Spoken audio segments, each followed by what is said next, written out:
기도하고 시작하겠습니다.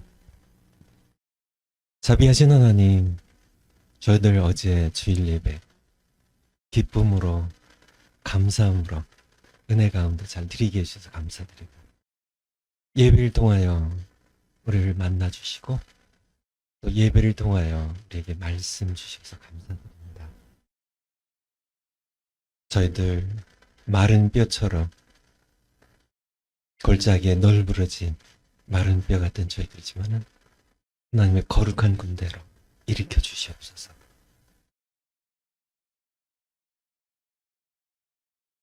이제 올 한 해가 매우 중요하다는 이야기를 들었습니다.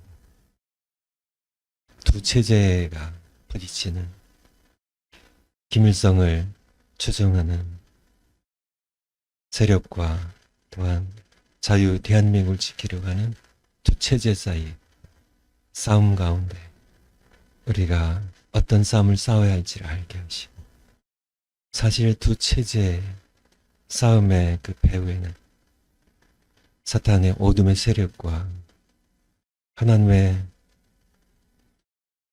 이 세상을 구원하시려고 하시는 역사가 함께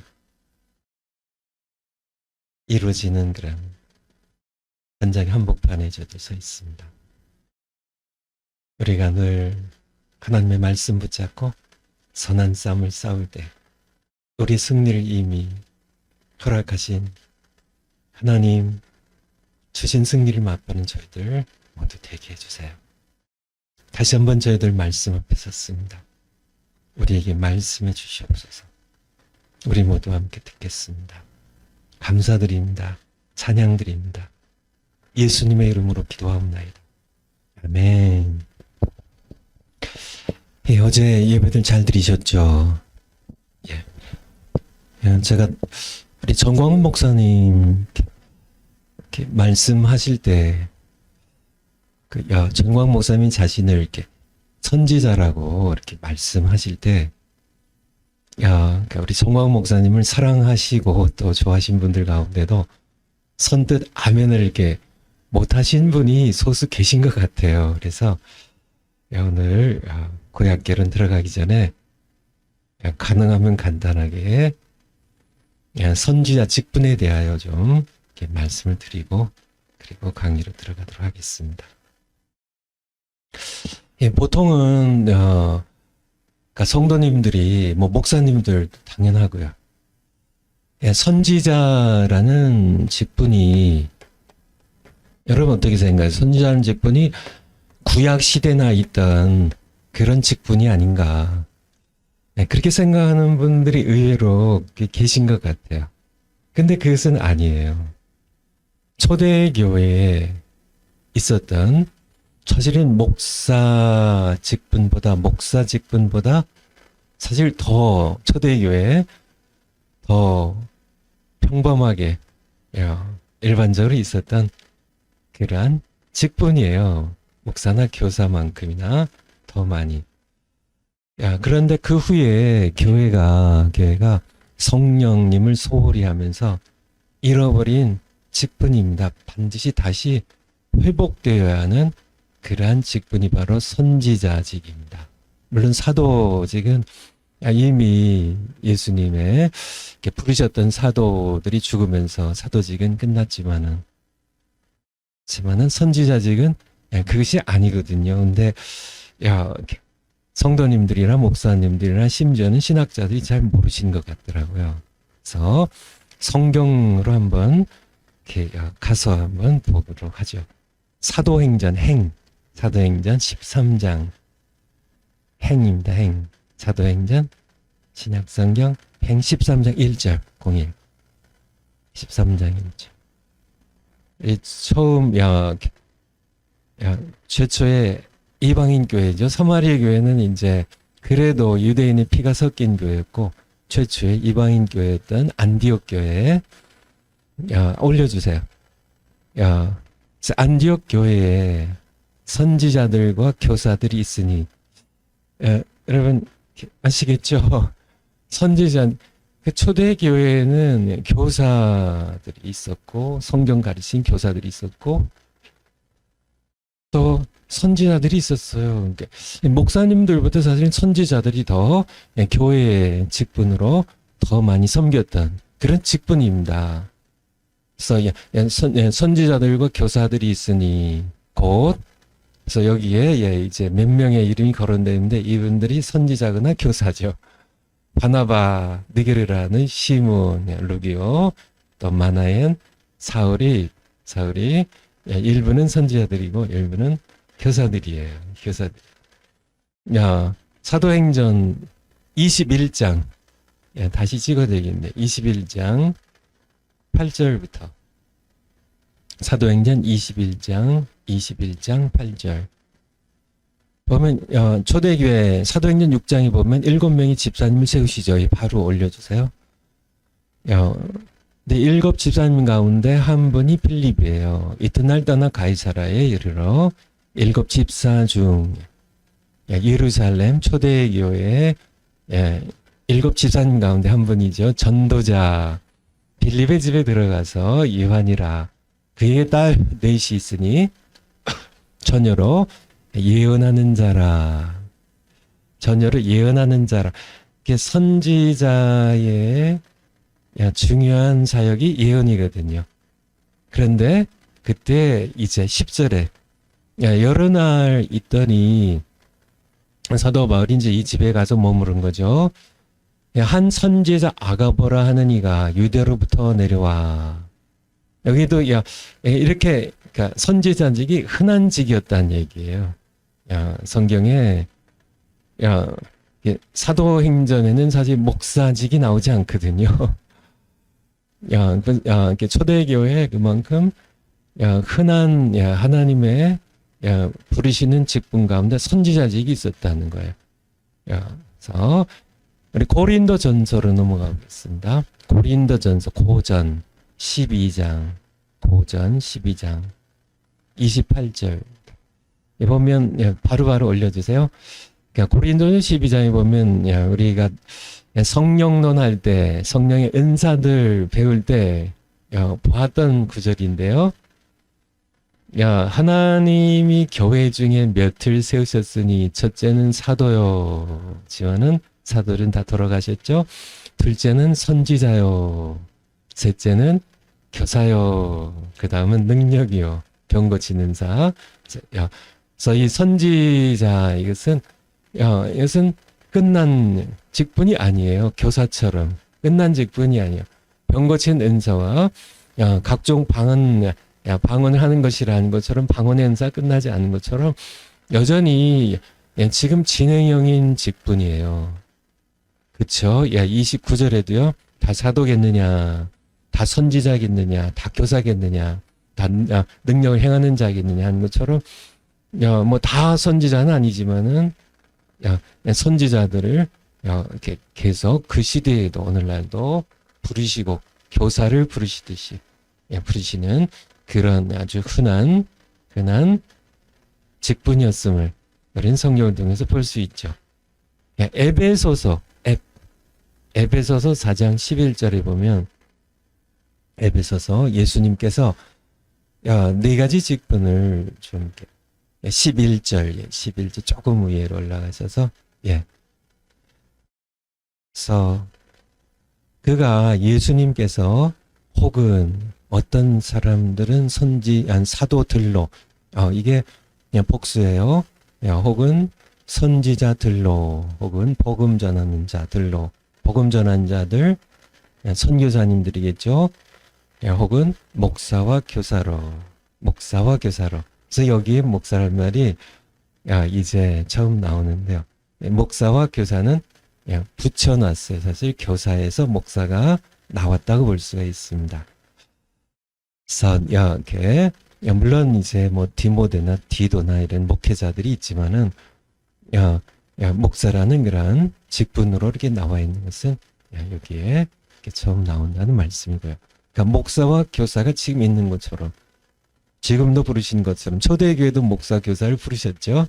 지금도 부르신 것처럼 복음 전하는 자 선교사를 그때도 이제 안디옥 교회가 바나바와 사울이라는 바울을 따로 떼서 선교사로 파송한 것처럼 오늘날도 선교사를 부르신 것처럼 선지자직도 오늘날도 계속 하나님께서 부르신다는 얘기입니다.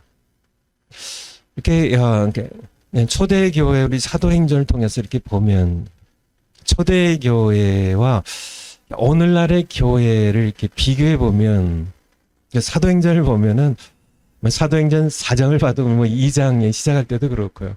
이렇게 보면 상당히 이렇게 역동적이거든요. 역동적이라는 그런 표현 아시겠죠? 예, 영어로는 다이나믹이라는 단어를 이렇게 보통 역동적으로 이렇게 단어로 번역하는데 다이나믹의 이렇게 중요한 헬라어 이렇게 단어를 찾는다면 다이나믹은 듀나미스에서 나옵니다. 듀나미스는 그런 어떤 파워를 가리켜요. 파워. 그래서 자동차가 이렇게 죽어 있는데 시동을 걸면 이제 파워가 들어가죠. 그래서 자동차를 불리고 달려가고 멈추고 하는 그런 파워가 생기는데, 그러니까 듀나미스가 오직 성령이 너희에 임하시면 너희가 권능을 받고, 이게 듀나미스거든요. 다이내믹이 없는, 역동성이 없는, 그러니까 이게 초대교회는 성령의 생명의 성령이 역사하시면서 살아있는 교회, 역동하는 막 움직이는 그런 교회, 세상을 변화시키는 교회. 정말 세상 사람들이 비난하면서 이 사람들은 정말 연병이라, 오늘날 전염병처럼 가는 데마다 세상을 뒤집어놔요. 이런 교회가 세워지면 그 땅 전체를 어두움 세계를 빛을 발해가지고 죄악을 깨닫게 하고요. 어둠에서 이렇게 죄악을 범하던 그런 모든 죄들을 다 드러내면서 사람들이 회개를 하고 돌아오든지 아니면은 이 빛의 교회를 핍박하든지 그런 역동성이 있는데, 오늘날의 교회는 잠잠한 침체되는 사대교회처럼 산자란 이름을 가졌지만은 죽은 자처럼 그런 모습을 우리가 함께 보게 되죠. 왜 그럴까? 여러분 답을 아시겠죠? 왜 초대교회는 이렇게 살아서 정말 엄청난 능력으로 세상을 도전하고 세상을 변화시키고 세상을 뒤집어 엎고요. 정말 300년 만에 로마 제국을 뒤집어 엎어버리는 그런, 그것이 무슨 칼이나 창으로 하는 것이 아니라 그냥 복음으로서, 기도의 능력으로서 그렇게 뒤집어 엎는데, 이 능력이 어디서 나왔을까? 어디서 나왔을까요? 성령입니다, 성령. 그래서 오직 성령이 너희에 임하시면 너희가 권능을 받고, 이 듀나미스가 없어진, 그래서 역동성이 없어진 오늘날의 교회. 그래서 우리가 다시 우리 정광 목사님 계속 에스겔서 37장을 통하여 그렇게 바빌론의 포로 끌려간 그런 이스라엘 언약의 백성들, 무덤에 묻힌 그런 뼈다귀처럼 그렇게 틱툭틱툭 이렇게 싸우긴 하지, 정말 살아있다고 할 수 없는 그런 뼈다귀 같은 그러한 교회를 살리려면 에스겔서 37장 진행이 되겠지만은, 마지막 단계가 영을 불어오게 하는 겁니다. 성령을 불어오게 해요. 성령을 부어주세요. 우리 데살로니가전서 5장 16절에서 17절은 아마 여러분들이 거의 다 암송할 겁니다. 살전 5장 16절에서 18절입니다. 아마 여러분들, 우리 청교도 신학원의 분들은 벌써 한 10년 전, 20년 전, 아니면 30년 전에 다 암송했던 구절이에요. 다 아셔요. 올려주세요. 데살로니가전서 5장 16절. 다, 그쵸. 이거요. 어렸을 때부터, 중고등부 시절부터 다 암송했던 겁니다. 아마 여러분 대부분 다 그럴 겁니다. 그쵸. 항상 기뻐하라. 쉬지 말고 기도하라. 범사에 감사하라. 이는 그리스도 예수 안에서 너희를 향하신 하나님의 뜻이니라. 그런데 요거 그냥 그렇게 그냥 갖고 계세요? 19절이 뭔지 아시는 분? 19절, 20절이 뭔지 아시는 분? 여러분들, 야, 지금 들으시는 우리 청교도 신학원의 우리 자랑스러운, 야, 어제 김동환 우리 목사님 아시죠? 서울대 전체, 서울대학교 전체 수석 졸업하셨던 우리 김동환 목사님이 그런 얘기 하시더라고요. 그러니까 김동환 목사님도 저도 이제 총신대가 아니라 총신신학원 나왔거든요. 대학은 뭐 다 다른 데서 했지만은. 근데, 이분 우리 김동환 목사님 얘기가 본인 이렇게 듣는데요, 사람들에게. 우리 청교도 신학원이 우리의 모교인 총신신학대학원보다 더 낫대요. 더 귀하대요. 그래서 저도 정말 그렇다고 더 자랑스럽다고 이렇게 맞장구를 쳤었는데요. 물론 총신신학대학원 지금 모르겠어요. 제가 하도 올해 이제 이렇게 그냥 가보지를 않아가지고 더 좋은 신학교일 텐데 아직은 네. 우리 청교도 신학원 너무너무 자랑스럽거든요. 무엇보다도요. 여러분들이 너무 좋은 학생들이 계시기 때문에 그리고 또 좋은 교수님들이요. 저야 뭐 그렇지만은 우리 정성구 총장님은 우리 한국 교회 자랑스러운 분이시거든요. 총신대학교 총장 지내셨던 그리고 우리 유금주 교수님은 정말 우리 한국의 교회사에 가장 이렇게 존경받는 분이 가장 아마 최고로 존경받는 그런 분이 민경배 교수님이시거든요. 어느 교단에서거나 다 존경하는 분인데 바로 그분의 수제자세요. 우리 유금주 교수님. 그분의 지도하에 또 교회사로 박사학위 받으시고 계신 그런 분이신데 교수분들이 너무 뛰어나죠. 더군다나 이제 영적인 말씀을 이제 전하신 우리 정광훈 목사님이 또 청교도 신학원의 핵심 가장 중요하신 교수시고 뿐만 아니라 하나님께서 뭘 부어주세요? 우리 청교도 신학원에는 인간의 지성으로 요리된 신학의 학문뿐만 아니라 그것이 아니라 성령을 부어주셔서 진리의 성령께서 우리에게 우리 교수님들을 통하여 말씀해 주시니까 귀한 우리 청교도 신학원인데요. 여러분들의 수준이면 19절, 20절을 아셔야 돼요. 그쵸? 아마 보여드리면은 아마 바로 알 겁니다. 근데 그게 거기 붙어 있었나요? 그런 분들은 아마 좀 있을 것 같아요. 19절이 뭔지 드디어 열어드리겠습니다. 열어주세요. 19절이 올려주세요. 성령을 소멸치 말매요. 그리고요 20절이 예언을 멸시치 말고. 사실 이것이 다 이렇게 우리 한글 번역은 이렇게 다 이렇게 문장을 끊질 않았는데 항상 기뻐하라, 쉬지 말고 기도하라, 범사에 감사하라 이렇게 해놓고 그 다음에 여기 19절도요 성령을 소멸치 말라 그렇게 끊어 번역하는 게 정확합니다. 더 예언을 멸시치 말라 그거예요. 그래서 왜 초대 교회는 왜 그렇게 역동적이었는데 그렇잖아요. 역동적이었는데요. 베드로가 다비다를 죽은 자 살려내기도 하고요. 막 베드로가 이렇게 지나가면 그림자만 지나가도 바울의 뭐 손수건만 갖다 얹어도 병자들이 일어나고 성도들이 함께 하나님께 부르짖어 기도하면 그러면은 사도행전 4장이에요. 5장이에요. 4, 5장이에요.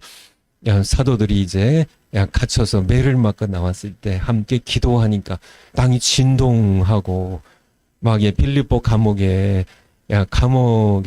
터가 막 진동이 되어가지고 막 이렇게 손에 채운 것들 뭐 이런 것들이 다 벗겨지고 하는 그런 역동적인 성령 역사 일어났는데 오늘날 교회는 왜 그렇게 죽은 듯이 조용할까?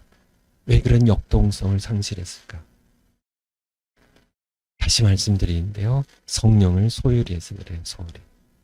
성령을 소홀히 하니까. 성령을 소홀히 하면서 여러분들 사도신경이 정말 귀한 신앙 고백인데 사도들로부터 시작이 되어가지고 나중에 완성이 되지만은 사도신경조차도 초대교회의 성경에 기록된 초대교회 모습하고는 조금 부족한 게 있어요. 왜 그럴까요? 사도신경에 성령에 대한 고백은 딱 성령을 믿사오며 그거에 없어요. 성령을 믿사오. 뭐 뒤에 이제 이게 뭐 다 성령에 붙여진 고백이 아니겠냐? 아니거든요. 성령을 믿사오며 그만큼 성령은 소홀히 여김을 받았음을. 예수님께서는 그렇게 말씀하시잖아요. 예수님께서는 내가 떠나는 것이 너에게 유익이라고. 너희들이 내가 떠난다고. 지금 예수님 떠나실 때가 다가왔을 때거든요. 십자가 지시기 전이에요. 그때 제자들이 심히 근심했습니다. 제자들이 이해가 돼요. 그런데 예수님 말씀하십니다. 너에게 실상을 말한다고. 요한복음 16장 7절에 내가 떠나는 것이 실상은 너에게 16장 7절입니다. 너희에게 유익이라고 올려주세요. 그러나 6절에 너희 마음에 근심이 가득하여 되라. 7절에 그러하나 너희가 몰라서 그래. 내가 떠나는 것이 내가 걔 몸으로 너희와 함께 있는 것보다 사실은 내가 떠나서 보혜사 성령이 오시는 것이 너희에게 훨씬 더 유익하다고. 너희의 유익이라. 내가 떠나가지 아니하면 보혜사가 너희로 오지 아니할 것이요. 내가 가면 내가 그를 너희에게 보내리니. 그래서 예수님께서는 이렇게 그분의 양떼를 누구에게 맡기고 가세요? 다른 보혜사로 오시는 성령님께 맡기고 갔는데 있잖아요. 우리를 오늘날 교회를 성령님께 맡기고 가셨는데 예수님께서는 교회가 우리가 성령님을 소홀히 하니까 성령님을 소멸치 말라고. 데살로니가전서 5장 19절에 성령을 소멸치 말라고. 성령이 주시는 예언을 멸시하지 말라고요. 그래서 성령을 소멸하면서 어떤 결과가 나왔나요? 좀 길어졌네요, 제가 하다 보니까. 성령을 소홀히 하고 멸시하면서 나온 결과가 선지자의 직이 흐지부지 없어져 버린 거예요. 그래서 정광 목사님, 하나님께서 이 시대에 그의 말씀을 전하는 선지자의 은사로서 부르셨는데, 이렇게 선지자라고 이렇게 정광 목사님 말씀하실 때, 어떤 분들은, 그 구약시대나 있었던가, 그래서 아니라는 거를 좀 여러분들에게 말씀을 드립니다. 선지자직은, 물론 좀 차이는 있습니다. 구약시대에 선지자직에, 신약시대와 구약시대에 좀 틀려요. 이때는 정경이죠. 신구약 성경 66권이 완성이 안 됐을 때 선지자로서의 사역과 이것이 완성됐을 때 신약시대에 이제 교회 안에서 직분으로 부르시는 선교직은 좀 다릅니다. 완성이 됐기 때문에 항상 기록된 성경 말씀 안에서 그 말씀으로, 그렇죠? 기록된 성경, 기록된 하나님의 말씀 안에서, 그리고 성경 말씀으로 해야 되는, 그래서 그런 차이는 있지만은 여전히 하나님께서는 그의 말씀을 선포하는, 그래서 성경 말씀도 신구약 성경 66권 가운데 하나님께서 어떤 말씀을 전하기 원하시는지 누가 알아요? 그래서 많은 목사님들이 본인이 이렇게 책 뒤지고 뭐 주석책 뒤지고 본인이 하고 싶은 설교 골라서 하는데 선지자로서의 말씀 전하는 게 아닙니다. 예, 하나님께서는 기록된 이 말씀 통하여 전광 목사님이 계속 그렇잖아요. 에스겔서 37장을 하나님께서 이렇게 주실 때 그 말씀을 가지고 그 말씀이야. 에스겔서 37장 안에서 에스겔서 37장으로 말씀을 전하는 그런 귀한 사역을 감당하고 계시니까 여러분들 이렇게 혹시나 이렇게 오해하신 분이 계시면 잘 이해하셨으면 좋겠습니다. 예. 제가 사실은 꽤 됐죠. 한두 달 됐나요? 그리고 한 지난주쯤에 이렇게 부산에 계신 우리 청기도 신학원에 아주 열강이라 그래. 열정적으로 공부하시는 한 분 학생께서 좀 이렇게 짐승의 표에 대하여 666에 대하여 짐승의 표 요즘 뭐 베리칩이라고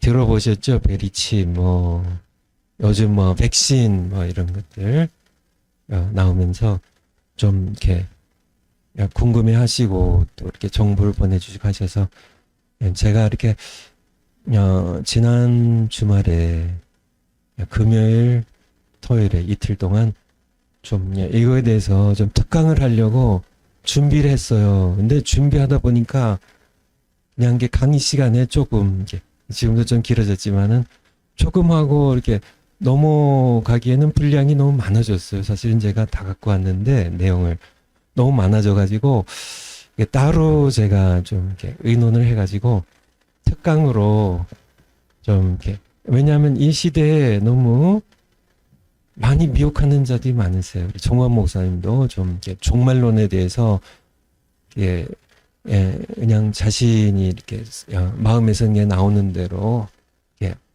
막 함부로 해석을 하고 근데 문제는 세상 사람들도 마찬가지지만은 신자들도 말세에 대한 관심이 굉장해요. 그리고 이 말세에 대한 공포가 있어요.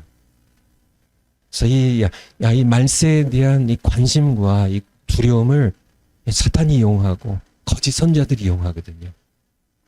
그래서 이렇게 예수님께서도 이렇게 말세에 대하여 말씀하시면서 그런 거짓 선자들의 유혹에 대하여 이렇게 집중적으로 마태복음 24장에서 말씀하고 계신데, 그래서 제가 좀 정리를 사실 전에 부탁을 하셨는데 제가 이렇게 그냥 이렇게 준비를 안 하고 있었는데요.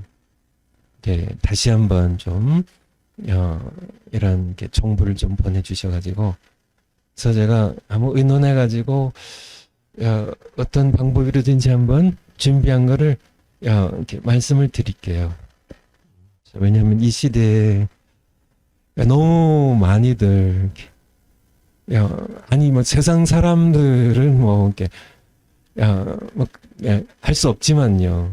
그쵸? 그들은 뭐 이렇게 뭐 부처라 그러잖아요. 그냥 물에 떠든 게 풀처럼 떠돌아 다니지만은 이렇게 하나님의 백성들조차도 정말 말씀의 뿌리를 내리고 살아간 하나님의 백성들조차도 말세에 대한 여러 가지 뭐가 뭐 짐승이 표다 뭐 이런 얘기가 나면 너무 많이 흔들려요. 그런 것 전혀 이렇게 아무리 바람이 거세도 뿌리가 깊이 하나님의 말씀에 박혀 있는 사람은 흔들려도 뭐 가지 정도 흔들려야 되는데 뿌리째 흔들리는 것 같아요. 심지어는 뭐 이렇게 거기에 넘어가기도 하는 사람들이 있을 만큼 좀 심각한 것 같아가지고 앞으로 더 심각해질 것 같아서 제가 미리 좀 이렇게 분명하게 하나님의 말씀으로 뭐 제가 뭐 한 게 아니고 사실은 뭐 제 얘기도 아니고 그냥 성경 말씀 그대로 이렇게 그대로 이렇게 강의를 좀 이렇게 준비했는데 글쎄요, 제가 이렇게 늘 이렇게 빨리 하려고 해도 이게 늘 강의가 지체되는 거 보면 한 두세 시간 해야 될 것 같아요. 그래서 제가 엄두를 못 내고 시작을 못 하고 있는데 한번 의논해가지고 특강으로 뭐 목요일이나 뭐 금요일이나 언제쯤 한번 해드리도록 하겠습니다. 그러면 우리 오늘 시간은 구약 개론 시간이니까 구약 개론으로 들어가도록 하겠습니다. 예, 우리 그거 앞에 거죠. 그 앞에 거. 예, 올려주세요. 예, 우리가 사무엘상 하면은 셋이라고요. 사무엘, 사울, 다윗. 예, 그거 딱 기억하면 됩니다. 사무엘에 대해서 우리가 얘기하는데, 말씀을 함께 공부하는데, 지난 시간에 본 게 기도의 어머니 한나예요. 한나를 통해서 하나님의 사람 사무엘이 이제 하나님께서 한나를 통하여 주시기도 하시고 또 준비를 시켜주셨다. 그래서 오늘은 하나님께서 그 시대를 위하여 준비한 사람 사무엘에 대하여 함께 보도록 하겠습니다. 그래서 파워포인트 올려주셨는데요. 여기까지 사실 갔었죠. 사무엘에게 하나님 주신 직분은 제사장, 선지자, 사사였습니다. 이 세 가지, 그 시대의 선지자입니다. 그쵸? 구약 시대도 선지자가 있었죠. 그러면은, 그 다음에 네 번째, 그는 기도의 어머니를 통해 태어난 기도의 사람이었다. 그래서 사실 요 본문 하나 가지고도 사실은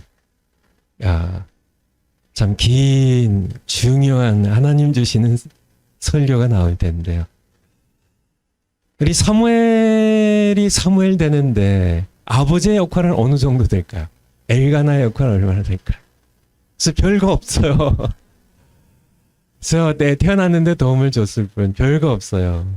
성경에 우리가 사무엘상을 통해서 보면 1장, 2장에 보면은 정말 사무엘이 사무엘 되는데 절대적인 그러한 공을 세운 거는 한나입니다.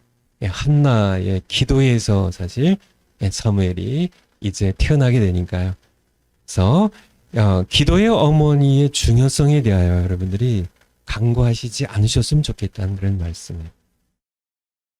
제가 그냥 대략 제가 여쭤본 것도 아니고 제가 대략 생각하기에 제가 여름에 이제 같이 모였을 때 여름에 우리 사랑제일교회에서 같이 모여서 강의도 들으시고 한 대충 제가 생각하기에 우리 청교도 신학원의 어머니의 비율이 4분의 3이 되지 않을까 싶어요.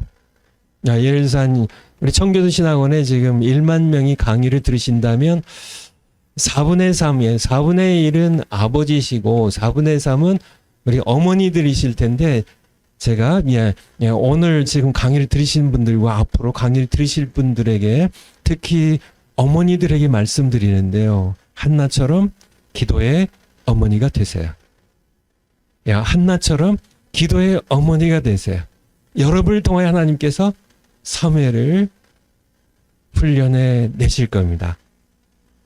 이것이 우리가 한 가정을 물론 자식의 한 인생을 살리는 그 정도가 아니라 한 가정을 살린 그 정도가 아니라 교회를 살리고요. 교회를 살리고 하나님의 교회를 살리고 이 교회가 살아나서 이 한 사람 사무엘을 통하여 이스라엘 민족이 살아나요. 한 어머니가 기도에 헌신했더니 이스라엘 민족이 블레셋으로부터 구원을 받습니다. 한 민족이 살아나요. 그들의 신앙이 부흥을 해요. 이 시대에 여러분들이 어머니로서 그렇게 아버지가 별 영향을 못 미쳤는데요. 사무엘에게는. 어머니들 역할이 성경을 통해서 봐도 그렇고요. 성경을 통해서 봐도 그렇고 교회의 역사를 봐도 그렇고요. 어머니의 역할이 중요하다는 것을 어머니 역할 중요해요. 이스라엘 백성들, 그러니까 유대인이냐 아니냐를 이렇게 따질 때, 이제 혈통을 따질 때, 유대인 혈통을 이어받았냐 아니냐 할 때, 물론 엄마 아빠가 다 유대인이면 당연히 유대인이죠. 근데 이제 이게 타 민족과 결혼했을 때 아빠가 유대인이고 엄마가 이방인이면은 유대인으로 인정하지 않습니다. 성경을 참 유대인들이 잘 알아요. 어머니가 유대인이면, 어머니 혈통이 유대인이면 아버지의 혈통이 이방인이어도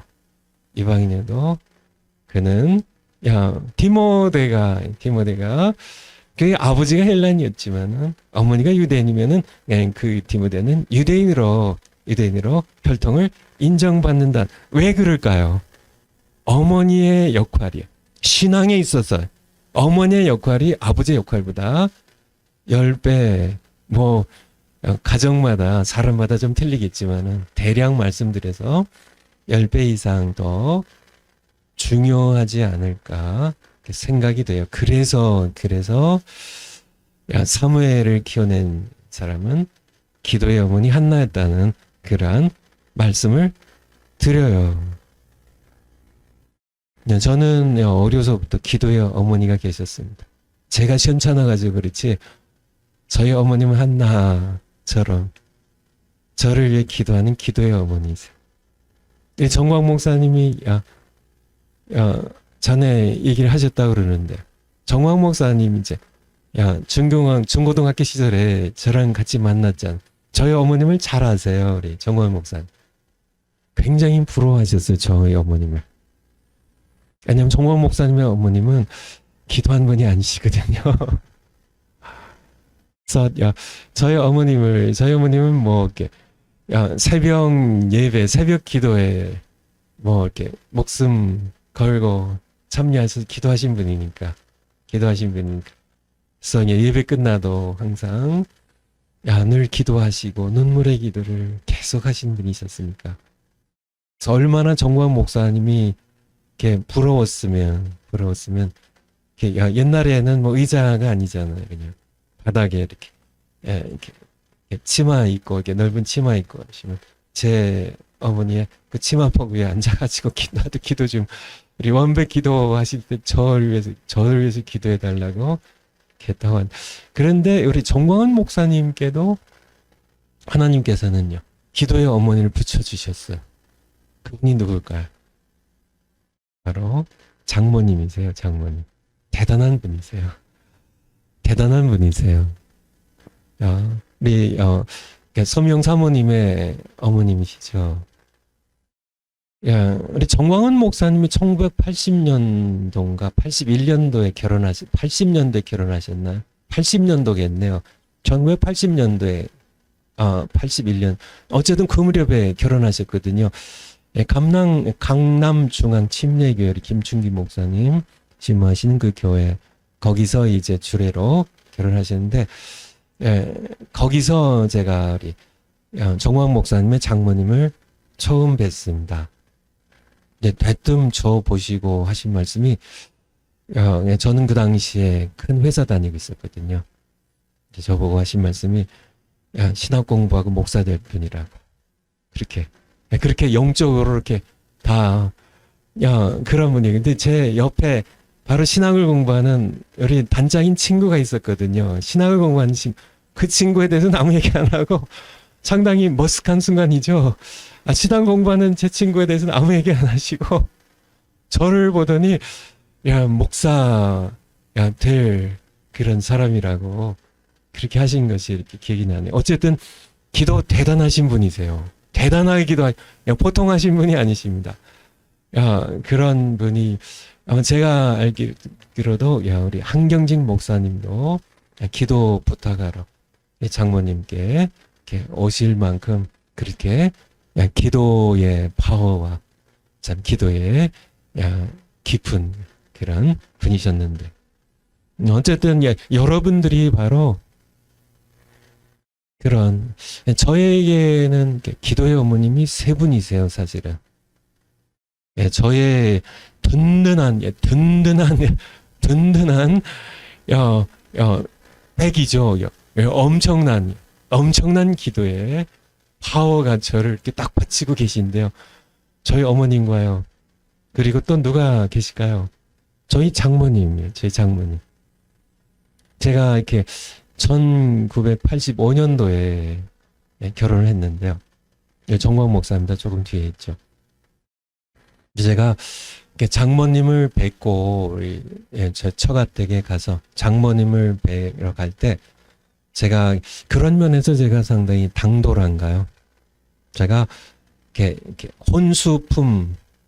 혼수품이라고 딱 써가지고 이거 혼수를 해주세요라고 딱 적어서 종이에 적어가지고 드렸어요. 아직 갖고 계신가 모르겠는데, 야, 혼수품 해가지고 이렇게 딱 해서 장모님께 이거 혼수품으로 이렇게 이렇게 보내면서 이렇게 같이 보내달라고 딱 혼수품하고 거기다가 썼는데요. 뭐 여러 가지 쓴 게 아니라 딱 하나 썼습니다.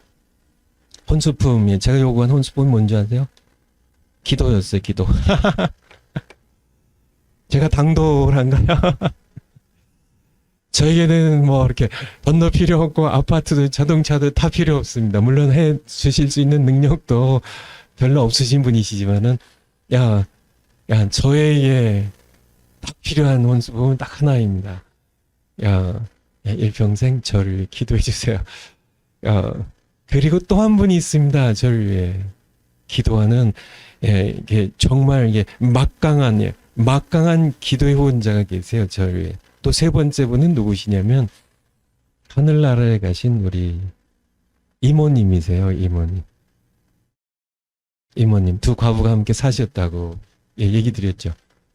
그냥 원배만 건드리면 그냥 뭐 이렇게 동네가 다 뒤집어지는 이렇게 저를 위해 싸우셨던 우리 이모님. 평생에 저를 위해 기도하시다가 이제는 주님 곁에 가신 지도 꽤 10여 년이 훌쩍 지났네요.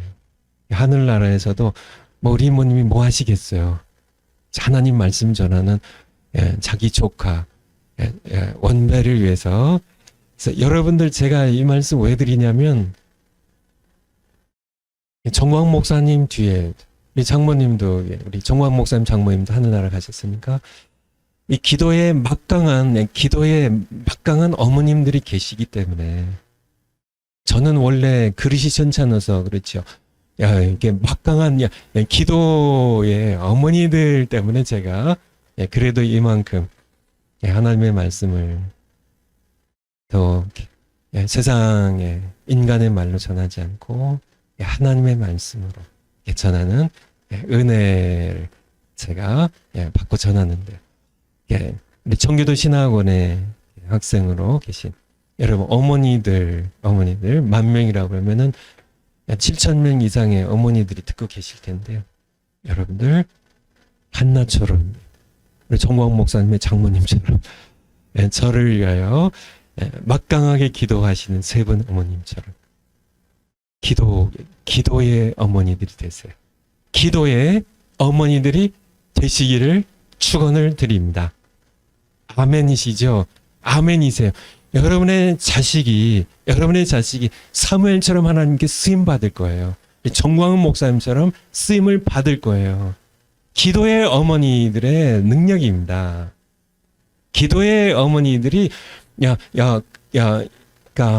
하나님께 쓰신 사람들을 만들어내요.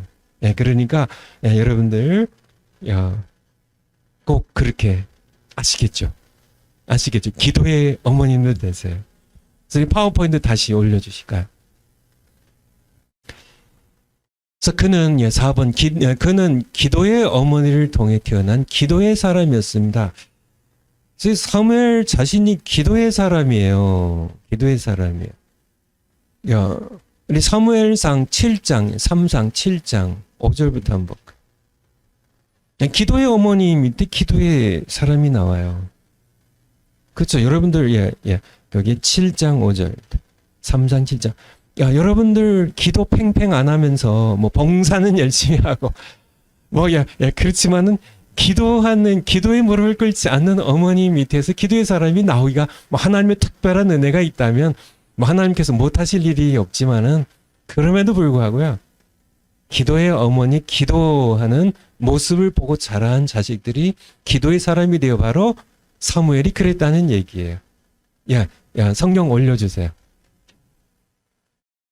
사무엘이 가로되 온 이스라엘은 미스바로 모이라. 내가 너희를 위하여 여호와께 기도하리라 하매. 기도하리라. 기도하는 모습을 그냥 시간 없으니까 9절로요. 조금 몇 절, 3절 내려가서 9절로.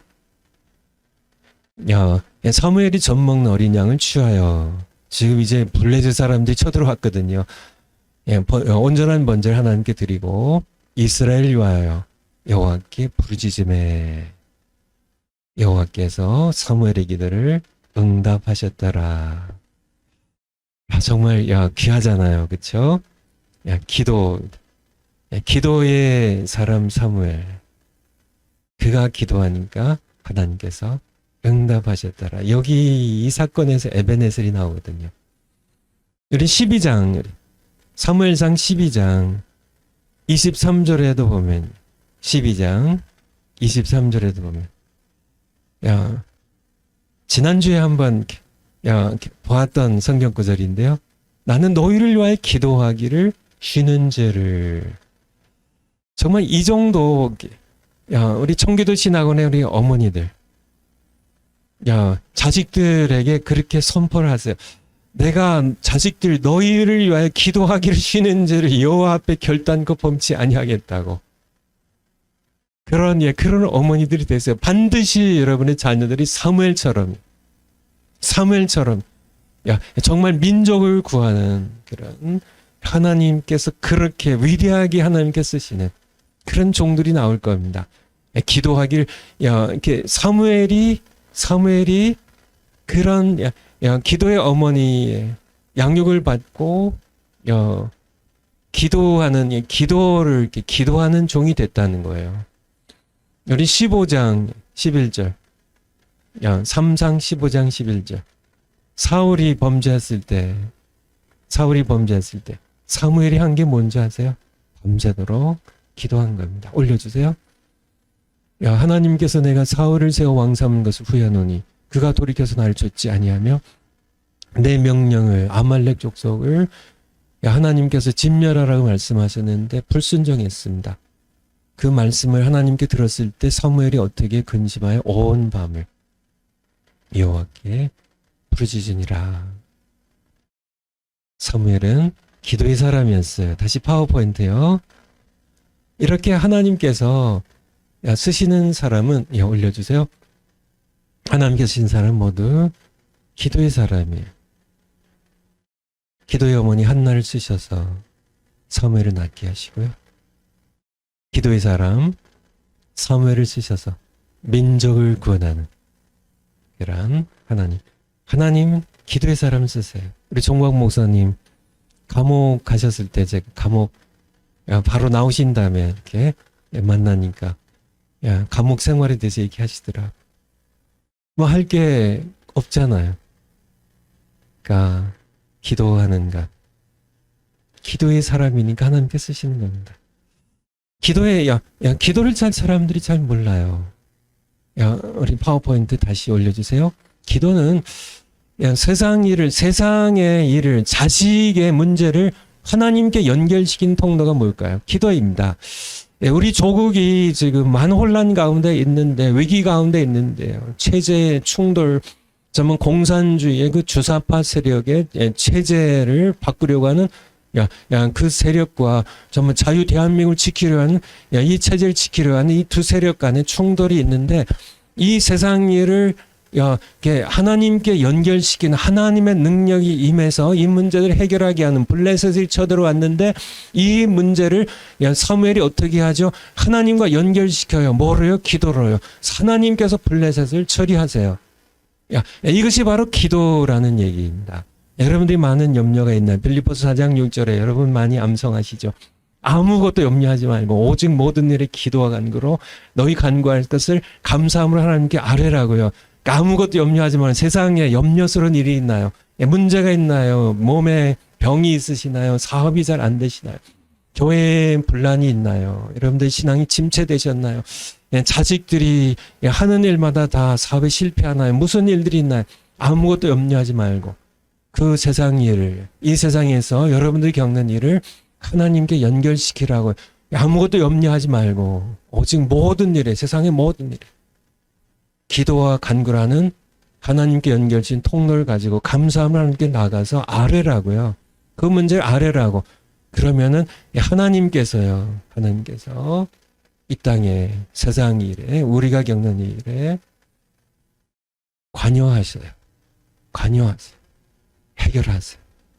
구원하시는 하심을 우리가 기억해야 합니다.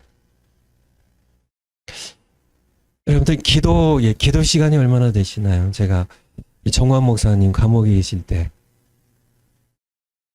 제가 기도에 관한 우리 전국 연합 예배 때, 광화문 연합 예배 때 설교를 했던 기억이 나는데, 여러분들의 믿음이 나는 믿음이 얼마나 될까? 믿음은 측정할 수가 없어요. 이거는 그쵸. 이게 믿음이 얼마나 될지 어떻게 저울에 달 수 있겠어요? 어떻게 자루 믿음을 잴 수가 있어요? 그런데 믿음을 재는 방법이 있습니다. 기도해요, 기도.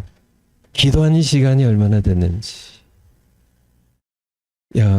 기도의 깊이도 중요하지만은요, 기도와 믿음은 정비례합니다. 문제가 생겼는데요. 걱정하고 염려하고 세상적으로 해결하려고 힘 있는 사람 찾아가고 이렇게 그렇게 한 사람은 믿음이 없는 사람입니다. 믿음이 없으니까, 하나님을 믿지 못하니까 자기가 해결하려고 그렇게 애를 쓰는 거죠. 그렇잖아요.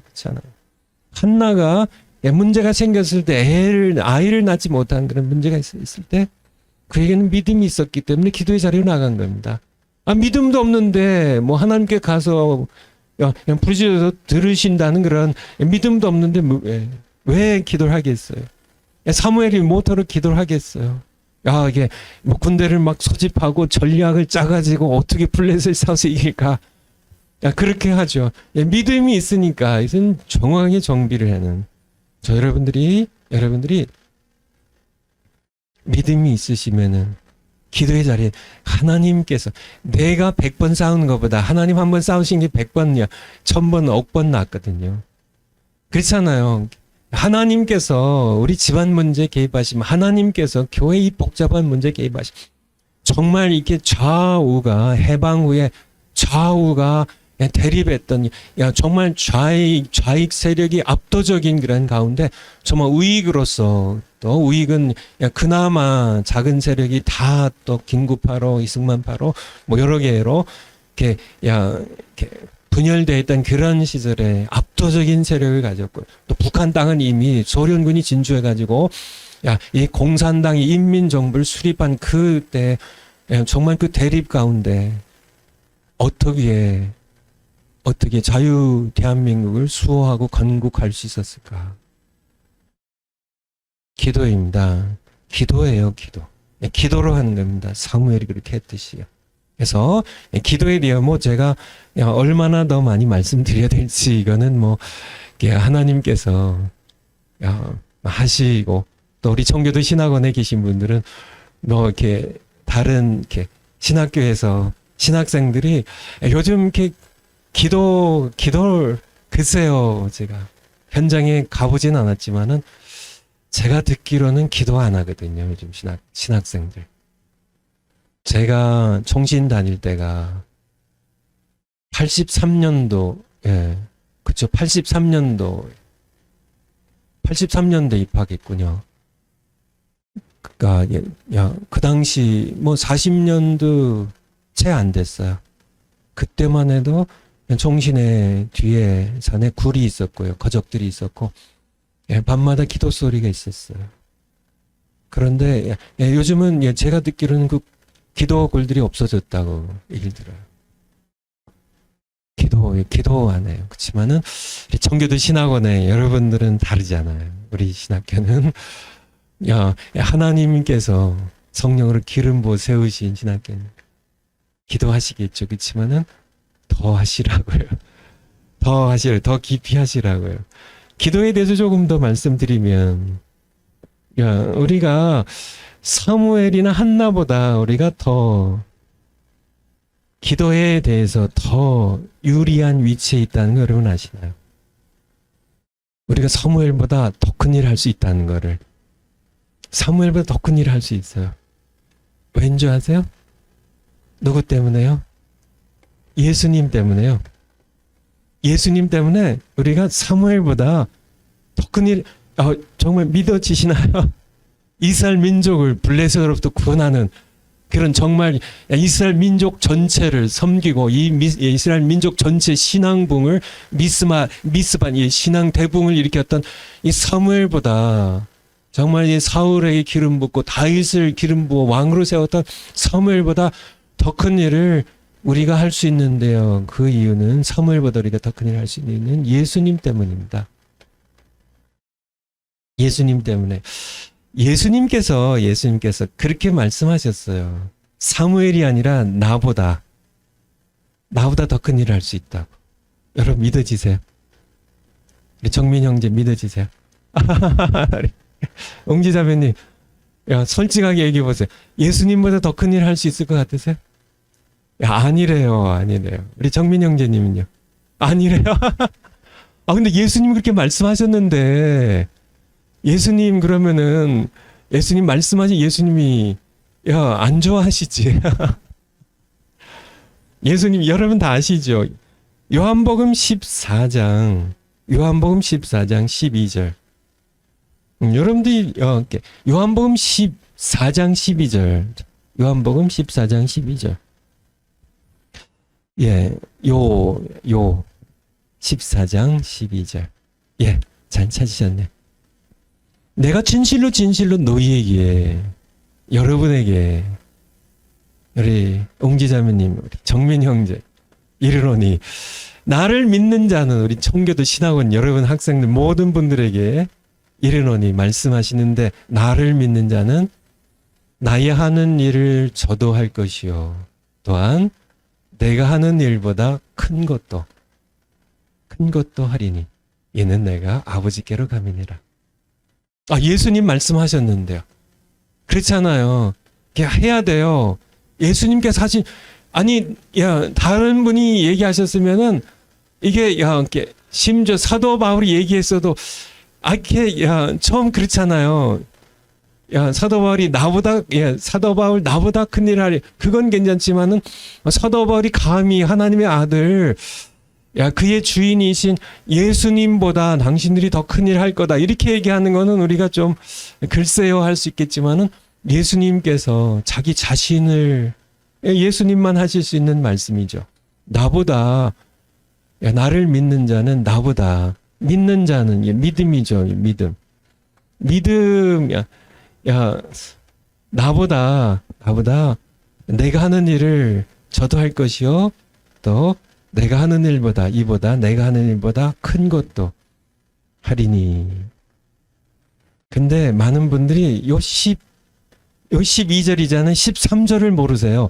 그러니까 이렇게 아까도 데살로니가전서 5장 16절에서 18절까지는 달달 암송하는데요. 거기도 이제 18절에 범사에 감사라 있는 그리스도 예수 안에서 너희를 향하신 하나님의 뜻이니라. 거기까지는 암송하는데 19절을 암송 안 해가지고 항상 기뻐하지 못하고 왜 쉬지 않고 기도하는 것을 못하나, 왜 범사에 감사 못하나, 그 이유는 성령을 소멸해서 그렇거든요. 그렇게 하고 다음 절을 모르는 것처럼 여기서도 마찬가지예요. 그러니까 13절에 그렇군요 근데 하고 그냥 그러나 보죠 하고 넘어가는 이유는 14절을 왜 그러냐면은 우리가 어떻게 예수님이 하시는 일을 할 수 있고 어떻게 예수님이 하신 일보다 더 큰 일을 할 수 있는지 그것을 설명하는 14절을 연결을 안 시켜서 그래요. 연결을. 14절 띄워주세요. 그러니까 14절이 13절과 바로 연결된 겁니다. 이 예수님께서는 분명하게 이렇게 말씀, 내 이름으로 무엇이든지 내게 구하면 내가 시행하리라. 이거예요, 이거. 그러니까 이게 그러니까 13절, 14절, 그러니까 13절부터요. 13절부터 너희가 내 이름으로 무엇을 구하든지 내가 시행하리니 이는 아버지께로 아버지로 하여금 아들로 인하여 영광을 얻으시게 하려 함이라. 내 이름으로 14절이 연결되는데 12절이고 앞에 그러니까 나를 믿는 자는 나의 하는 일을 저도 할 것이요 또한 내가 하는 일보다 더 큰 일을 하리니 할 텐데 그것을 예수님 이것을 이렇게 이루는 것 예수님보다 더 큰 일을 하는 방법은 13절 14절에 나오는 거예요. 그러니까 이걸 연결을 안 하니까 그냥 12절이 붕 떠서 그러나 보죠 예수님 하고 지나가 버리는데요. 이게 읽으면서도 그래서 우리가 그러니까 예수님보다 더 큰 일을 할 수 있는데요. 더 큰 일을 할 수 있습니다. 그런데 그것은 예수님의 이름으로 사실 예수님이 하시는 거예요. 그것은요. 내 이름으로 13절에 너희가 내 이름으로 무엇을 구하든지 내 이름으로 예수님의 이름으로 구하면 아버지께서 그러니까 이렇게 영광을 받으시도록 아들로 인하여 시행하세요. 내 이름으로 무엇을 구하든지 14절에 내게 구하면 내가 시행하리라. 그러니까 12절에 예수님이 하시는 일을 우리가 하려면 예수님의 이름으로 기도하는 거예요. 여러분 제가 이렇게 너무너무 중요해가지고 제가 이렇게 말을 좀 더듬는데 이게 예수님께서 떠나시기 전에 이제 십자가 지시고 이제 떠나시거든요. 떠나시기 전에 우리에게 뭘 주고 가셨어요? 그의 이름을 주고 가셨어요. 이게 중요한 겁니다. 내 이름으로 내 이름을 사용하라고요. 이름을 주고 가셨어요. 그러니까 예수님께서 이렇게 이제 떠나시기 전에 제자들에게 주신 말씀이 집중적으로 13장에서 제자들의 발을 씻어주시고 떠날 때 가까웠기 때문에 14절, 15절, 16절에 집중적으로 제자들을 가르치시고 17장에 대제사장의 기도를 한 다음에 18장에 이제 십자가 지시러 가시거든요. 예수님 떠나기 전에 뭘 주셨다고요? 그의 이름을 주셨어요. 그의 이름을 주셨습니다. 그래서 그의 이름으로 우리는 예수님이 하신 일을 하시고 더 큰 일을 해요. 사실 예수님이 하신 겁니다. 근데 우리를 통해서 하세요. 이름을 주고 가셨다는 것. 요한복음 여러분들 15장 요한복음 15장 16절 예수님께서 집중적으로 자신의 이름을 얘기하세요. 보면은 너희가 날 택한 것이 아니요 내가 너를 택하셨나니는 너희로 가서 과실을 맺게 하고 또 너희 과실이 항상 있게 하여 거기에 뭐가 나와요? 내 이름으로 아버지께 무엇을 구하든지 받게 하려 함이니라. 또 16장에도 또 나와요. 또 16장 요한복음 16장 23절 요한복음 16장 23절 16장 23절 올려주세요. 그날에는 너희가 아무것도 내게 묻지 아니하리니 내가 진실로 너희 이르노니 너희가 무엇이든지 아버지께 구하는 것을 내 이름으로 주시리라. 24절 같이 한번 읽겠습니다. 시작. 지금까지는 너희가 내 이름으로 아무것도 구하지 아니하였으나 구하라. 그리하면 받으리니 너희 기쁨이 충만하리라. 아멘. 아멘. 이름을 주고 하셨습니다. 누구 이름이요? 자기 이름입니다. 예수 이름을 우리에게 이 예수 이름에 권세하시나 세상에 마귀도 벌벌 떨며 물러가는 이 예수의 이름이 기도해서요. 내 이름으로 구하면 시행하겠다고 이름을 주고 가심. 예수님의 이름의 권세. 기도에 있어서 예수님의 이름의 권세. 제가 미국에서 보니까 어떤 목사님들이 기도하는데 예수님의 이름으로 기도하옵나이다를 빼먹는 그런 제가 생각에는 상당히 건방진 그런 목사님들이 계셨는데 제 가까이에도 계셨어요. 근데 그러니까 예수님의 이름으로 기도한 것과 자기의 이름으로 기도한 것은 하늘과 땅 차이예요.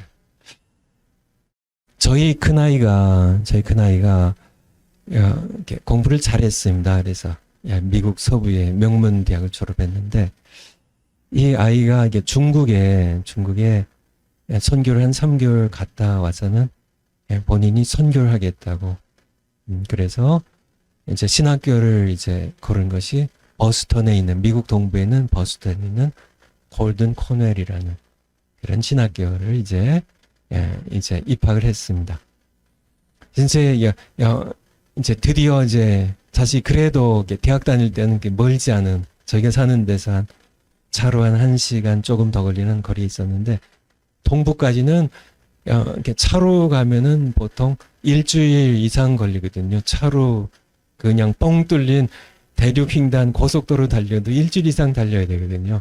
그 먼 거리로 아들 보내니까 제 마음이 좀 그렇지 않아요. 그래서 신학을 입학하니까, 제가 웨스트민스터에서 같이 공부했던 제 친구가 하나 있어요. 보스턴에서 아마 가장 큰 교회 가운데 한 교회를 목회하고 계셨는데, 제 아들에게 이제 교회 이름과 그 목사님 이름을 알려주고, 이제 한번 찾아가서 인사 좀 드리라고, 그러면서 손원배 목사님의 아들입니다. 그렇게 신학 공부하러 왔습니다. 이렇게 한번 찾아와 보라고. 그러면 그 목사님이 도울 수 있는 뭐든지, 뭐 이렇게 이제 전도사를 불러주시다든지, 뭐 장학금을 준다든지, 뭐 이렇게 줄 거라고.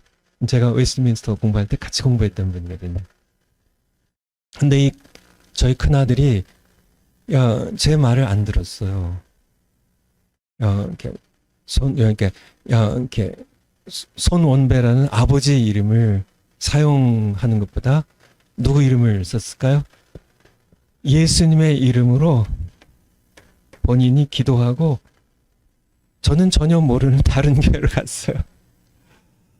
누구의 이름이 더 셀까요? 손원배의 이름이 더 셀까요? 예수님의 이름이 더 셀까요? 제 이름은 아무것도 아닙니다. 조금 혜택을 볼 수 있겠지만은, 그래서 예수님의 이름으로 기도하고 찾아간 교회, 거기에서 지금 모교회 돼가지고, 모교회가 돼서 대만에 선교사로 보내줬잖아요. 그리고 기도로 보내주고, 헌금으로 보내주고, 얼마나 귀해요. 그러니까 예수님의 이름의 권세. 미국에, 그러니까 한국과 좀 이렇게 와서 좀 이렇게 쓰는 게 좀 다른데요. 미국에는 체크라고 그러죠. 수표라고 그러나 체크라고 그러는데요.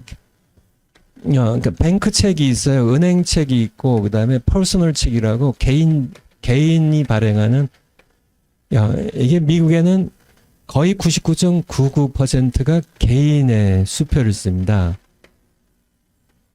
뭐 은행 체크나 다 마찬가지지만은, 이 수표의 가장 중요한 게 뭘까요? 이름입니다. 이름. 이 이름으로 사인을 해야 이제 이 사람의 은행의 계좌에서 이 수표에 쓴 액수만큼, 100불이면 100불이요, 100만 불이면 100만 불이 이 계좌에서 빠져나갑니다. 제 이름에서 계좌는 몇 푼 없어요. 몇 푼 없어요. 그래서 제 이름으로 하면 힘이 없어요. 근데 천국은행에 예수님의 이름으로 되어 있는 계좌는 얼마나 돈이 많이 저축돼 있을까요? 억 조도 더 넘는 무한한 예금이 저축돼 있어요. 예수님 말씀하신 겁니다. 내 이름으로 사인해서 발행하라고. 기도해요. 내가 한 일보다 더 큰 일을 할 것이라. 여러분들 기도에 대하여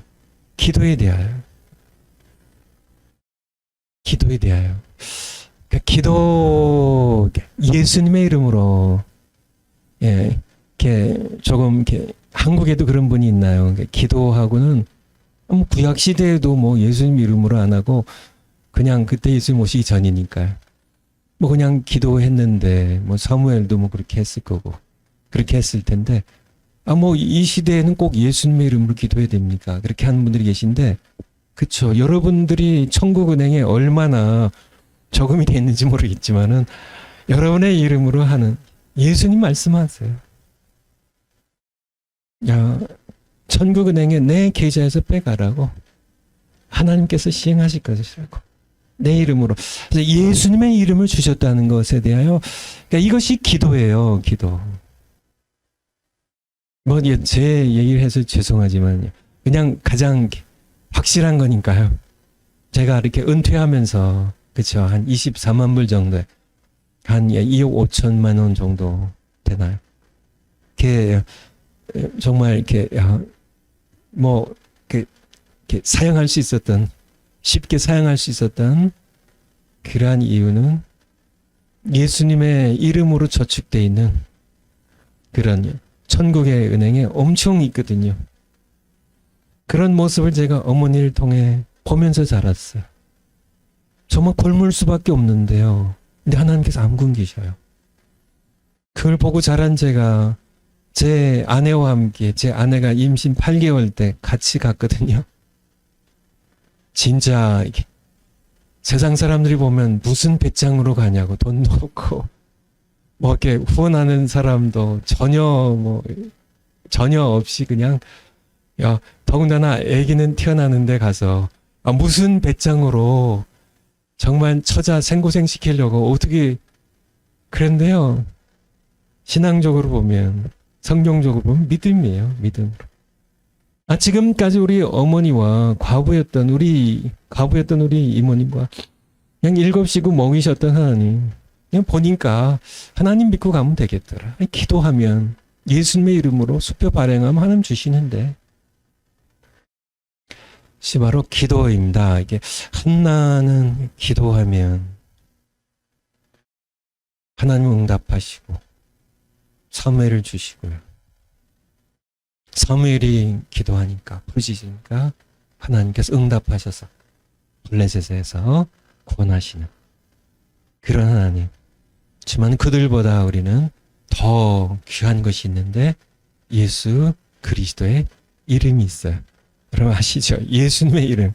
예수님의 이름을 여러분들이 쓰시기 바라요. 우리 몸으로는 떠나실 때 자기 이름을 주고 가신 예수님. 이 이름. 그런 복음성가 있잖아요. 뭐죠?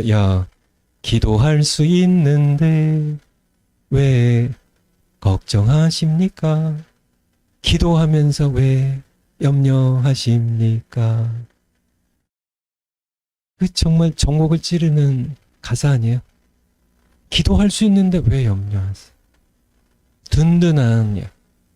든든한 하늘 아버지가 계시고 얼마든지 자기 이름으로 수표를 발행하라고 하시는 지금까지는 너희가 내 이름으로 구하지 않았지만 구하라 그리하면 시행하리라고 받게 될 것이라고 말씀하시는 예수님의 이름으로 믿고 구하세요. 그러면 여러분을 통하여 우리 청기도 신학원의 우리 어머니들 자식들 위하여 기도의 어머니가 되세요. 그러면 하나님께서 응답해 주실 겁니다. 우리 다음 장 세 번째 여호와의 말씀 띄워주세요. 그 시대에 여호와의 말씀이 희귀했다. 희귀라는 단어 엘리 제사장과 그의 두 아들 홈리와 비느하스의 범죄 때문이었다. 사무엘상 3장 3장 1절부터 한번 보죠. 사무엘상 3장 3장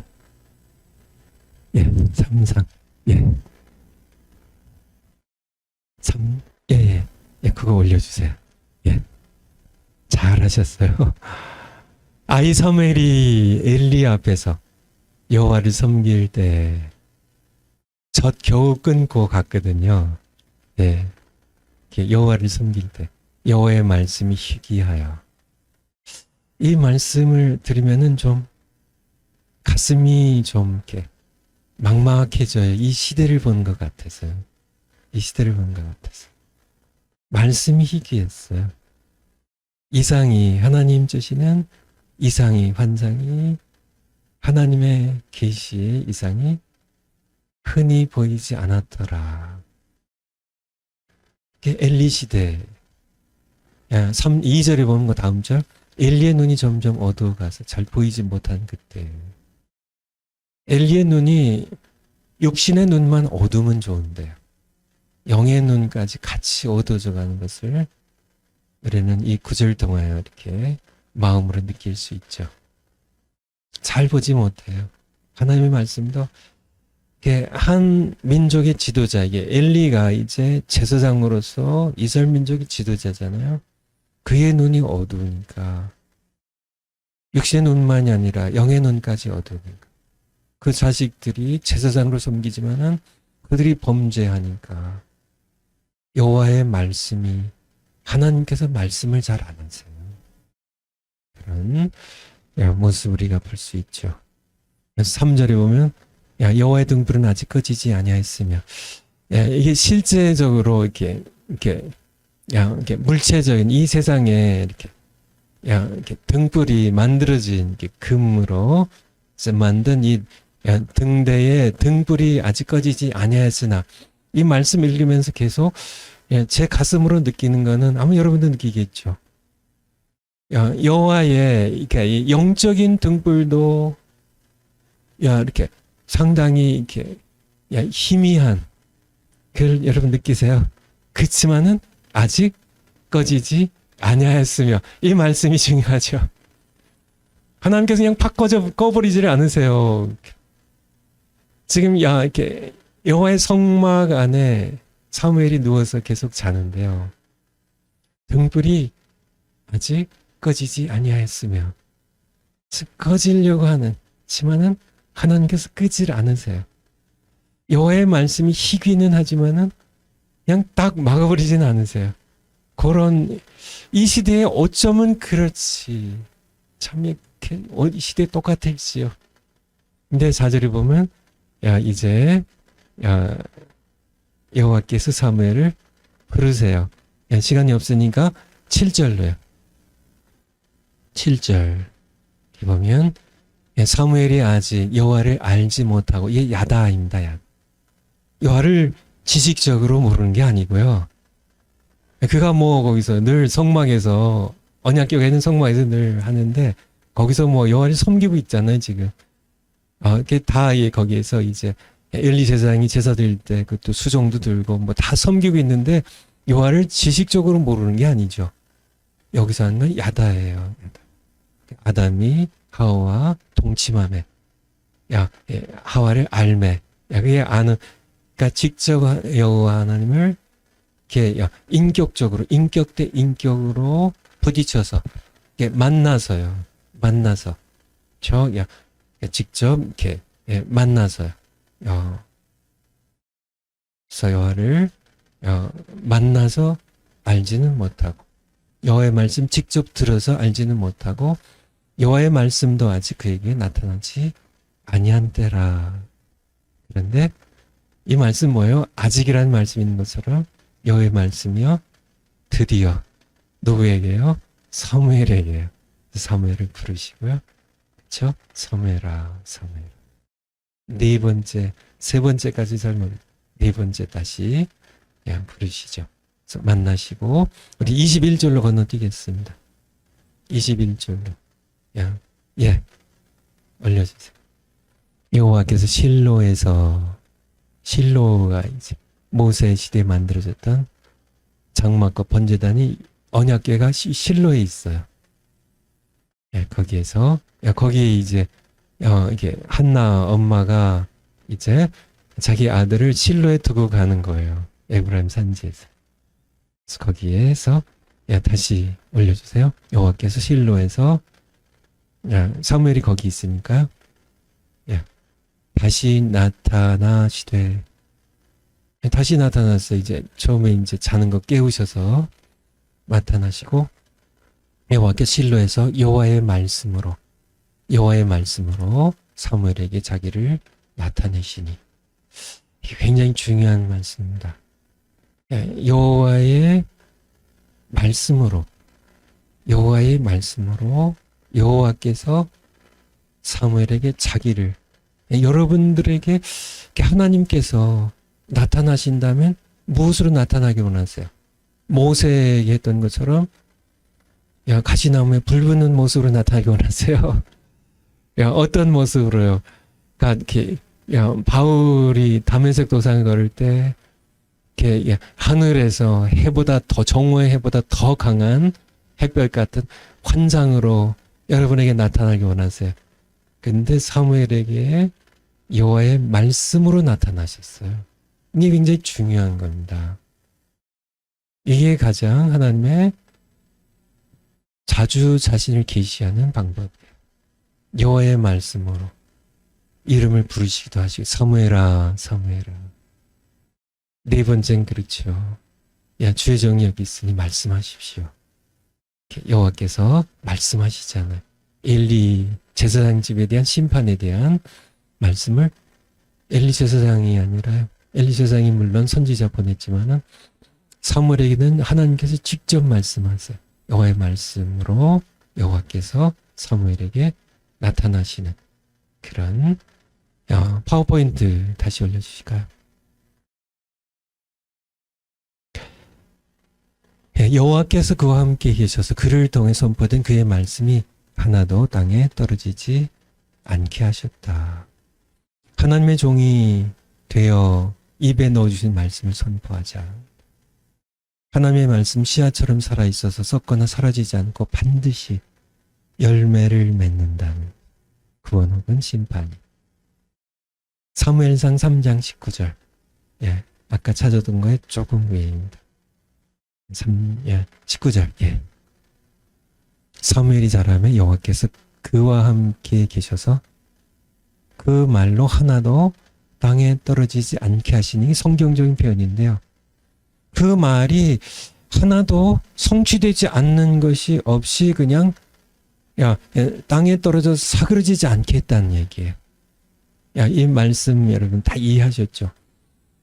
하나님께서 사무엘에게 주신 그분의 말씀은, 사무엘이 선포한 하나님의 말씀은 하나도 땅에 떨어져서 그냥 후지부지 되지 않았다는, 그렇게 하나님께서 하셨다는 그런 말씀입니다.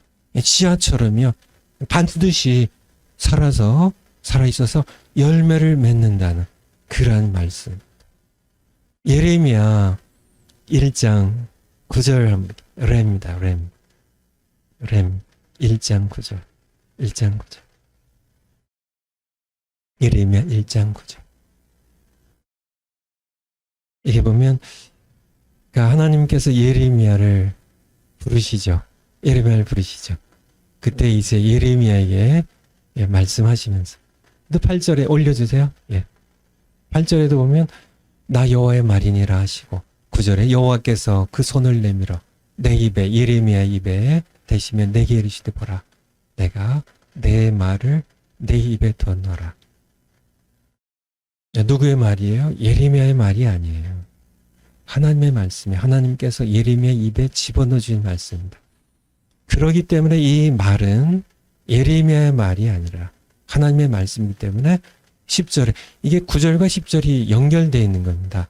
자꾸 이렇게 띄어서 이해를 하면은 하나님의 말씀을 다 놓쳐요.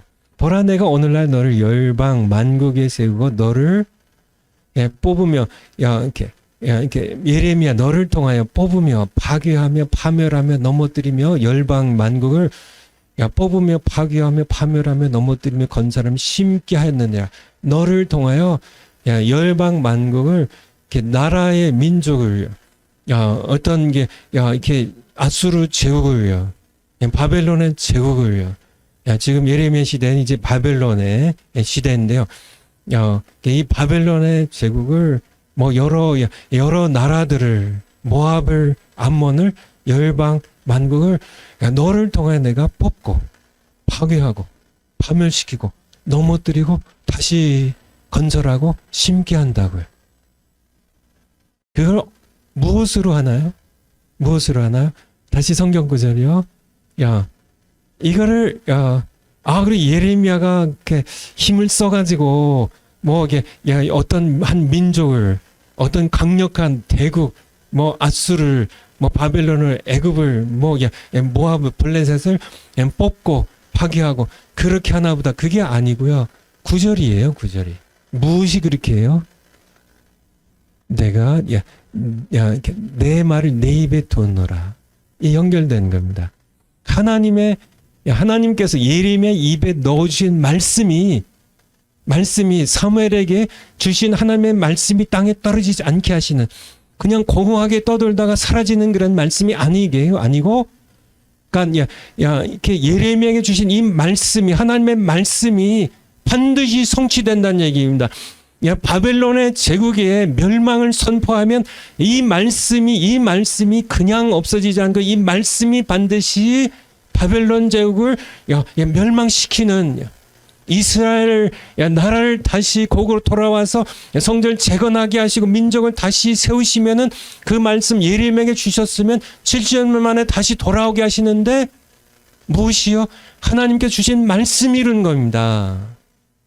이 말씀의 능력에 대하여, 여호와의 말씀에 대한 능력에 대하여 말씀드리는 거예요. 이 말씀의 능력에 대하여. 그래서 이사야서 55장에 보면, 이사야서 55장, 아무래도 이 말씀 보고 끝내야 될 것 같은데, 이사야서 55장 55장 10절, 55장 10절. 올려주세요. 비와 눈이 하늘에서 내려서 다시 그리로 그냥 헛되이 돌아가지 않고요. 토지를 적셔서 싹이 나게 하며 열매가 맺게 하여 파종하는 자에게 종자를 주며 먹는 자에게 양식을 줌 같이입니다. 같이. 11절에 내 입에서 나가는 말도 헛되이 그냥 헛되이, 뭐 사무엘을 통해서 주신 말씀이요, 이사 선지자를 통해 주신 말씀이, 예레미야를 통해 주신 말씀이 그냥 헛되이 떠돌다가 내게로 그냥 돌아오지 아니하고 나의 뜻을 이루며 나의 명하여 보낸 일에 형통하리라. 아수르 제국의 멸망을 말씀하시면은 반드시 이 말씀이 아수르 제국을 무너뜨린다는 얘기입니다. 한 민족이 뿌리에 뽑힌 것을 하나님께서 말씀하셨으면, 그의 종 예레미야를 통해 말씀하셨으면 이 말씀이 그 민족을 뿌리 뽑아 버린다는 얘기예요. 어떤 한 민족을 다시 건설한다 하나님이 말씀하셨으면 그 말씀을 선포한, 이 예레미야의 말을 통해, 입을 통해 선포된 그 말씀이 한 민족을 다시 건설한다는 얘기입니다. 무엇이요? 하나님의 말씀이요. 비와 눈이 땅에 내려서 그냥 땅만 적시고 그냥 없어지는 것이 아니라, 하늘로 다시 증발해 올라가는 것이 아니라, 반드시 땅을 적시고 종자 씨앗을 싹이 나게 하고 자라서 열매를 맺어서 씨 뿌리는 자에게 종자를 주고 백성들에게 양식을 좀 같이 내 말도 반드시 결과를요, 열매를요, 주로 구원을 이루거나 심판을 이루는, 나라를 멸망시키거나 다시 세우는 그런 일을 이룬다는 것이에요. 그래서 제가 내일 다시 말씀드려야 되겠는데, 이 말씀이 준 것이 무엇이냐면, 여러분들이 하나님 말씀 전할 때 너무나 세상에 많은 그런 이렇게 말씀의 종들이요, 목사님들이요, 선교사님들, 신학자들이 인간의 말은 썩어질 것들입니다. 제가 이게 쓸 것인지, 인간의 모든 말은요, 종이처럼 썩어요. 종이처럼 썩습니다. 종이처럼. 얘 1,000원짜리 돈이네요. 좋은 건가요? 쓸모 있는 거죠. 모든 돈도 다 썩어요. 오직 하나님의 말씀은 생명이 있어서요. 생명이 있어서 이것이 싹이 나고, 하나님의 말씀은 썩지 않는 씨예요. 생명의 씨앗이에요.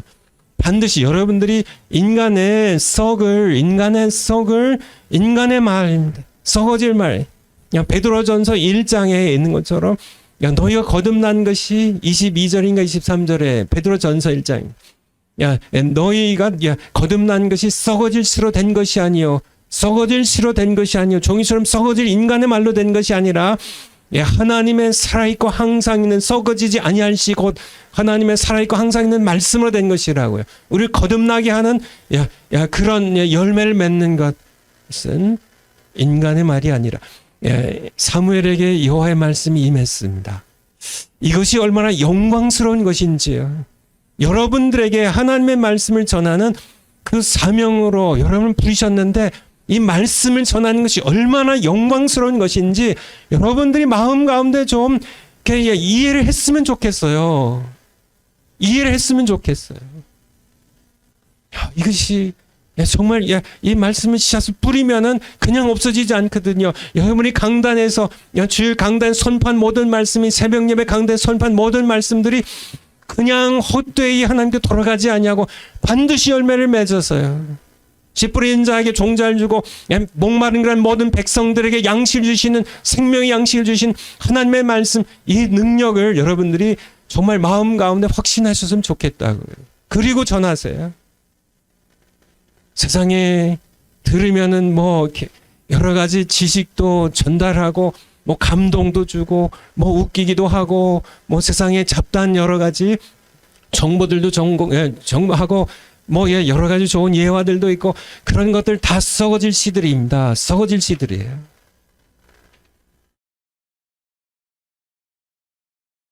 하나님께서 기록된 말씀으로 여러분 입에 넣어주 이 말씀을 전하시라고요. 이 말씀은 반드시 싹이 나요. 자라서 열매를 맺어요. 줄 영혼을 살립니다. 구원을 해요. 민족을 살리는 말씀. 하나님의 말씀을 전하는 이 영광스러운 소명을 여러분들이 정말 가슴 벅차게 감격하면서 이 말씀을 전하고 결단하시는 여러분들 되시기를 다시 한번 예수님의 이름으로 축원합니다. 기도하겠습니다. 하나님 감사드립니다. 저희들 정말 쓸데없는 그런 부족한 그릇들인데 금가고 깨지 그런 저희들을 통하여 하나님의 이 영광스러운 말씀을 썩어지지 아니할 시 하나님의 항상 있고 살아있는 말씀을 전하게 하셔서 얼마나 감격스럽고 감사한지요. 저희들 인간의 여러 지식, 이성으로 만들어낸 하나님의 말씀도 인간 여러 이성으로 이리저리 재단하고 쪼개고 분석하여 생명을 다 없이 만들고 인간의 많은 그런 이론과 지식과 학문들 집어넣어서 정말 하나님의 말씀인지 사람의 말인지 그렇게 잡탕해서 만들어 선포하는 그런 설교가 아니라 또 그런 설교가 설교인 줄 알고 좋아하며 듣는 그런 성도들이 아니라 예레미야 입에 넣어주셨고 이 시대에 진실한 사람의 인기나 명예 바라보지 않고 하나님 말씀만 전하는 귀한 종들의 입에 넣어주시는 말씀 저들 전하기 원하고 그런 말씀 듣기 원합니다. 감사드립니다. 예수님의 이름으로 기도하옵나이다. 아멘. 오늘 좀 늦었네요. 여러분들 잘 들으셔서 감사합니다. 내일 뵙겠습니다.